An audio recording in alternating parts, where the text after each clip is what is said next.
Taiwan में घुसते ही चीन के साथ क्या करने वाले हैं जापान और अमेरिका, क्यों टेंशन में आ गया है ड्रैगन। तो वहीं दूसरी तरफ म्यांमार जो हमारा पड़ोसी है, हाल में आपने देखा कि हर्षवर्धन श्रृंगला जो हमारे विदेश सचिव हैं, उन्हें आनन फानन भारत ने म्यांमार भेजा। और म्यांमार भेजने की बड़ी वजह भी थी, जो वहाँ के सैन्य शासक है उनसे एक बहुत ही महत्वपूर्ण मीटिंग हुई। वैसे तो म्यांमार ने भारत की मदद की है, अभी तक उनके सैन्य शासक ने भी मदद की है, और हाल में जो घटना हुई थी भारतीय आर्मी अफसर के साथ, उससे संबंधित जो गिरफ्तारियां हुई है उसमें भी मदद की है म्यांमार के सेना और सेना प्रमुख ने। पर भारत के सचिव जब म्यांमार पहुंचे तो उन्होंने कुछ मांगा था, और उस मांग को म्यांमार के सेना प्रमुख ने ना कर दिया। आखिर क्या है मामला, क्या कुछ चल रहा है म्यांमार में, जानेंगे इन खबरों को विस्तार से। जापान और अमेरिका की हर साल होती है 2+2 की बैठक, और इस बैठक में बहुत ही खास निर्णय लिए गए हैं। आपको याद होगा 2 दिन पहले ही चीन ने एक बयान दिया, और चीन ने ये कहा कि अगर ताइवान को बचाने के लिए अमेरिकी सैनिकों को भेजा गया तो चीन उन पर भी गोली चलाने से नहीं हिचकेगा। और इसके एक दिन पहले ही चीन ने ताइवान के वायु क्षेत्र में अपने 13 लड़ाकू विमानों की घुसपैठ करा दी। और चीन के मुखपत्र गोबर टाइम्स ने ये चेतावनी दे दी कि अमेरिका को दूसरे देश के आंतरिक मामलों में घुसने के बजाय अपने परेशानियों को हल करना चाहिए। गोबर टाइम्स ने अमेरिकी राष्ट्रीय सुरक्षा सलाहकार जैक सुलिवन का भी आलोचना किया। पर चीन आखिर इतना हड़बड़ा क्यों रहा है? चीन को ऐसा कौन सा संदेश मिल गया है जिसकी वजह से उसके अंदर घबराहट पैदा हो गई है? एक तो कई हफ्ते बीत जाने के बाद भी चीन और ताइवान के बीच तनाव कम होने का नाम नहीं ले रहा है। छोटा सा देश ताइवान चीन की हर हरकत का बढ़ चढ़कर जवाब दे रहा है। ताइवान ने पहले भी कहा है कि वो शांति के पक्षधर हैं, लेकिन चीन अगर उन पर हमला करता है तो उस हमले का जवाब भी देंगे। और इसके लिए एक प्लान तैयार किया गया है, और ये प्लान है जॉइंट ऑपरेशन का प्लान। अब चीन की प्लानिंग ये है कि ताइवान के मुख्य भूमि पर पहले हमला करने के बजाय वो इस इलाके में प्रतास द्वीप पर हमला करेगा। चूँकि प्रतास द्वीप और ताइवान की जो मुख्य भूमि है वो काफी दूर है। प्रतास द्वीप को बचाने के लिए जब ताइवान अपनी सेना को भेजेगा तो उसकी शक्ति कम होगी, और जब उसकी सेना इधर बट जाएगी तब सीधे सीधे ताइवान पर हमला बोलकर उसे कब्जा लेगा। इसकी पूरी प्लानिंग चीन ने तय की, लेकिन चीन की प्लानिंग में सबसे बड़ा रोड़ा अटका दिया है जापान और अमेरिका ने। जापान और अमेरिका ने जहां ये प्लानिंग की है कि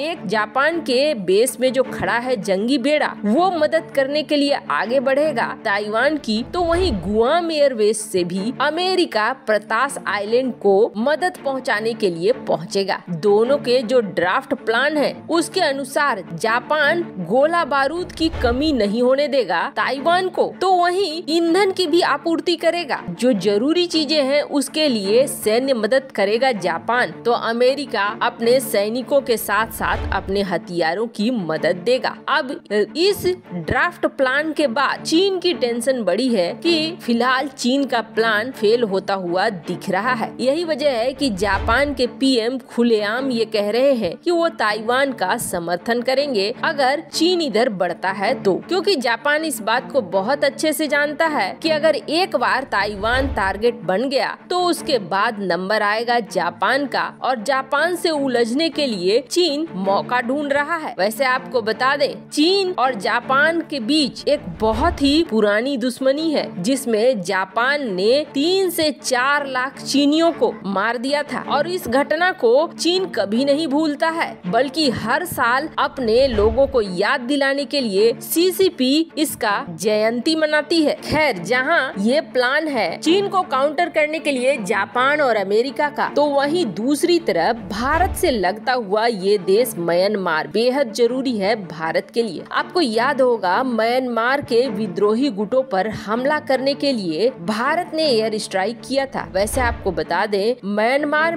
के अंदर घुसकर भारत ने ये कार्रवाई की थी, और इसके लिए पूरा सहयोग दिया था म्यांमार की सेना ने और म्यांमार के सेना प्रमुख ने। और हाल ही में जो भारत के एक आर्मी अफसर पर इसी तरह की घटना हुई, उनके परिवार सहित सारे लोग जो सफर कर रहे थे वो शहीद हो गए। उनके लिए जब गिरफ्तारियां शुरू हुई तो यहाँ तक कि म्यांमार की सेना ने उन लोगों को पकड़ के भारत को डिपोर्ट किया, भारत को भेजा, जो ये दिखला रहा है कि उग्रवादी संगठनों के खिलाफ म्यांमार की सेना भारत की मदद कर रही है। लेकिन कब तक? अब यहाँ धीरे धीरे चीन की एंट्री होती जा रही है। चीन सैन्य शासक को पूरी मदद कर रहा है। ऐसे में सैन्य शासक का झुकाव धीरे धीरे होता जा रहा है चीन की तरफ, जिसे देखते हुए भारत ने अपने विदेश मंत्री को आनन फानन में म्यांमार भेजा। और भारतीय विदेश मंत्री हर्षवर्धन श्रृंगला न सिर्फ म्यांमार गए बल्कि कई सारी सहायताएं भी लेकर गए, जैसे कि 10 लाख वैक्सीन की डोज वगैरह। और वहां पर वरिष्ठ अधिकारियों के साथ साथ मुलाकात भी की सेना प्रमुख से। मुख्य रूप से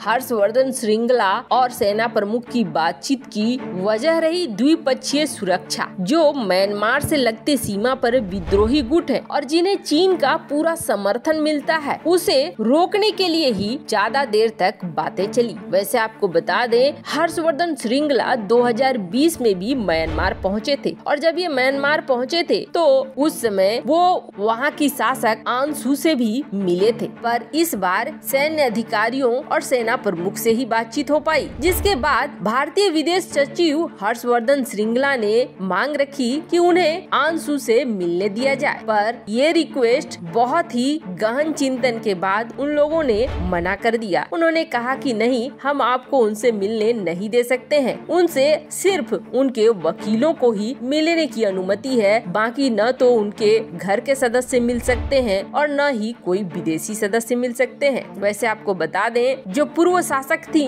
उन्हें भारत का पक्षधर भी माना जाता है। हो सकता है इस वजह से कि कहीं एक अलग माहौल न बन जाए, इस वजह से हर्षवर्धन श्रृंगला को मना किया गया। लेकिन म्यांमार की सेना और सेना प्रमुख ने ये कहा है कि द्विपक्षीय सुरक्षा को लेकर हम भारत के साथ खड़े हैं। वैसे आपको बता दें, म्यांमार की जनता इस वक्त चीन के खिलाफ उतरी हुई है, चीनी कंपनियों का खुलकर विरोध कर रही है और म्यांमार में बहुत सारा निवेश करने के चक्कर में है चीन। जाहिर सी बात है भारत को टारगेट करने के लिए यहाँ तक कि 2100 किलोमीटर लंबी गैस पाइपलाइन परियोजना भी चला रहा है चीन। और अब चीन को ये डर लग रहा है कि कहीं म्यांमार की जनता उसके इस प्रोजेक्ट पर भी बड़ी तबाही न मचा दे। ऐसे में सैन्य शासक से चीन ने अपने गैस पाइपलाइन के लिए सुरक्षा की मांग की है। वैसे आपको क्या लगता है, हर्षवर्धन श्रृंगला को आंग सू से मिलने की बात कहनी चाहिए थी या नहीं? कमेंट कर अपनी राय जरूर बताएं। जल्द मिलते हैं अगले वीडियो में नई खबर के साथ।